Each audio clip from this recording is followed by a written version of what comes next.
Futbol tarixida ko'plab buyuk darvozabonlar bo'lgan. Buffon, Casillas, Neuer, lekin hech biri Lev Yashin kabi tarixga muhrlanmagan. Oddiy zavod ishchisi.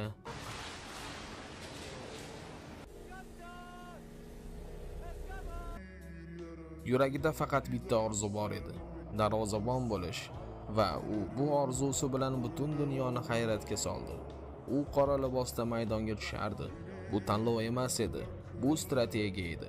Hujumchilar uni qorong'ulikdan chiqqan arvohga o'xshatishardi.